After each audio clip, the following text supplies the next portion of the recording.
मेरी उम्र 20 साल थी। घर में पैसे की तंगी के चलते मैं गीता देवी के घर पर काम करने लगी। मैं बड़ी मेहनत से उनके घर का सारा काम करती थी। उनके घर में जितने लोग उतनी ही फरमाइश।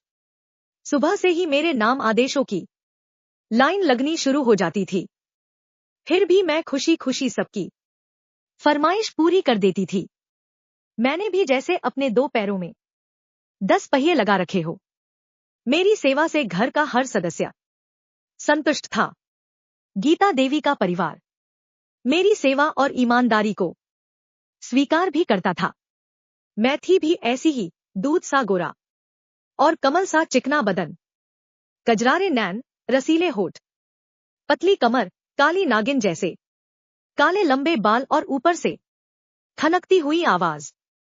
मेरी खूबसूरती मेरे किसी फिल्म की हीरोइन होने का एहसास कराती थी। घर की मालकिन गीता देवी की बेटी रचना, जो मेरी हम उम्र थी, उसके पुराने कपड़े मगर मॉडर्न डिजाइन के कपड़े जब मैं पहन लेती थी तो मेरी खूबसूरती में और भी निखार आ जाता था।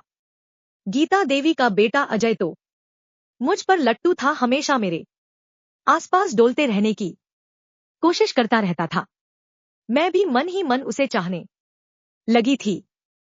अब तक हम दोनों में से किसी ने भी अपने मन की बात एक दूसरे से जाहिर नहीं की थी। घर के दूसरे कामों के अलावा गीता देवी की बूढ़ी सास की देखभाल की पूरी जिम्मेदारी भी मेरे कंधों पर ही थी। दरअसल गीता देवी एक कॉलेज की प्रिंसिपल थी। उन्हें सुबह के 8 बजे तक घर छोड़ देना होता था। बड़ा बेटा अजय और बेटी रचना दोनों सुबह 9 बजे तक अपने अपने कॉलेज के लिए निकल जाते थे।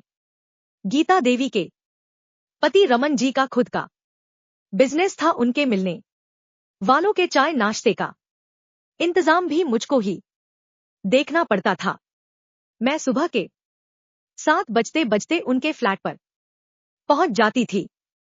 पूरे 10 घंटे लगातार काम करने के बाद शाम के 6 बजे तक ही मैं अपने घर लौट पाती थी। एक दिन मैं गीता देवी के घर पर अकेली थी। बूढ़ी अम्मा भी किसी काम से पड़ोस में गई हुई थी। घर का काम निपटा कर थोड़ा आराम के लिए मैं जैसे ही बैठी, दरवाजे की घंटी बज उठी। मैंने दरवाजा खोला तो सामने अजय खड़ा था। घर में और कोई नहीं है क्या? अजय ने अंदर आते हुए पूछा। नहीं, मैंने छोटा सा जवाब दिया। कमरे में खुद के अलावा अजय की मौजूदगी ने मेरे दिल की धड़कनें बढ़ा दी थी। मैं अपनी नजरें चुरा रही थी। उधर अजय का दिमाग मुझको अकेला पाकर बहकने लगा था। अजय ने अपने कमरे में जाते हुए मुझको एक गिलास पानी देने के लिए आवाज लगाई। मैं पानी लेकर कमरे में पहुंची। अजय ने मुझे गिलास मेज पर रख देने का इशारा किया। गिलास रखकर जब मैं लौटने लगी तो अजय ने मुझे पीछे से अपनी बाहों में कसकर जकड़ लिया। एक तो लड़की की गदराया देह, मुश्किल से मिली तन्हाई और मालिक होने का रोब। अजय पूरी तरह अपने अंदर के हैवान के आगे मजबूर हो चुका था। ये आप क्या कर रहे हैं साहब? मैं बुरी तरह डरी हुई थी। वही जो तुम चाहती हो। तुम्हें तो फिल्मों की हीरोइन होना चाहिए। तुम किन कंगाल के घर पैदा हो गई? कोई बात नहीं, तुम तो किसी बड़े घर की बहू बनने के लायक हो। मेरी जान, मैं तुम्हें बहुत प्यार करता हूं। मैं तुमसे शादी करना चाहता हूं। फिर अजय ने मुझे बिस्तर पर गिरा दिया और मेरे जिस्म पर सवार होने लगा। मुझ पर ताकत का इस्तेमाल करते हुए अजय बड़ी बेशर्मी से बोला, पहले अपनी जवानी का मजा चखाओ, फिर मैं तुम्हें अपने परिवार की बहू बनाता हूं।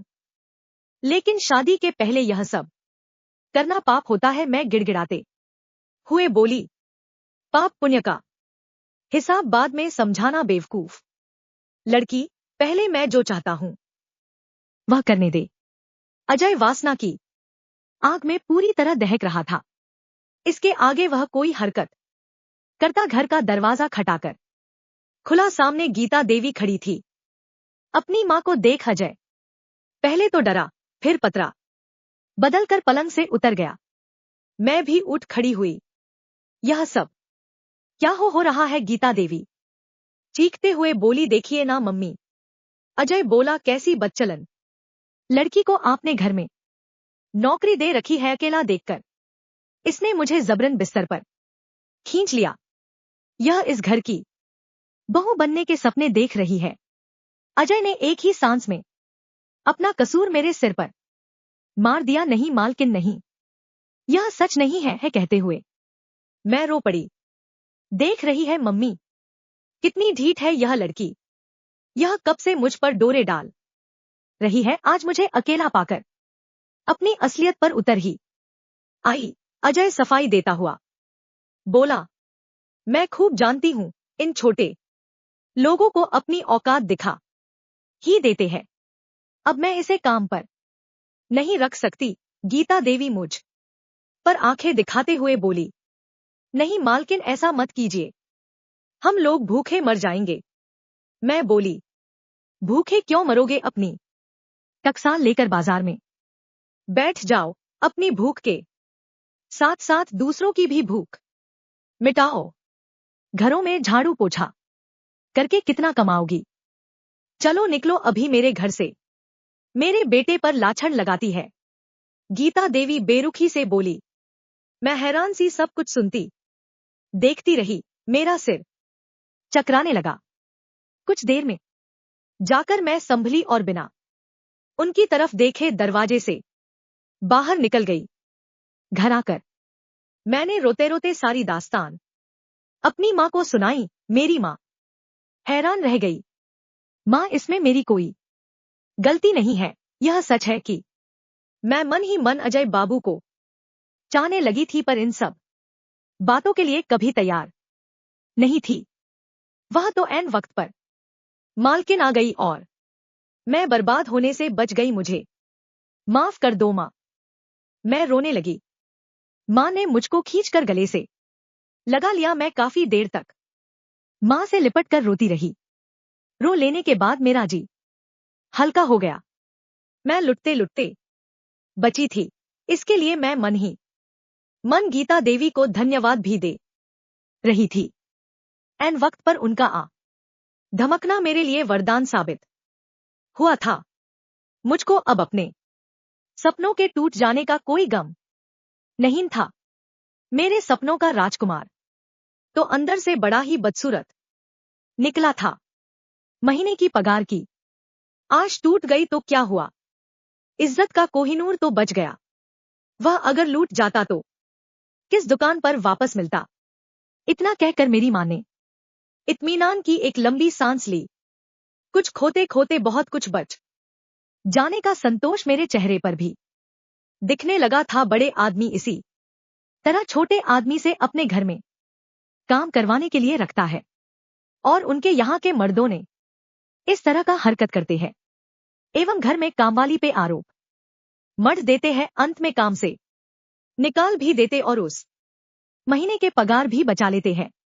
अगर मेरे चैनल पर पहली बार आए हैं तो मेरे चैनल को सब्सक्राइब कीजिए ताकि आप लोगों तक मेरे स्टोरी वीडियो का नोटिफिकेशन पहुंच सके। मेरे वीडियो को लाइक शेयर कमेंट कीजिए ताकि आप लोगों के लिए अच्छा से अच्छा वीडियो बना सकूं। जय हिंद, जय भारत।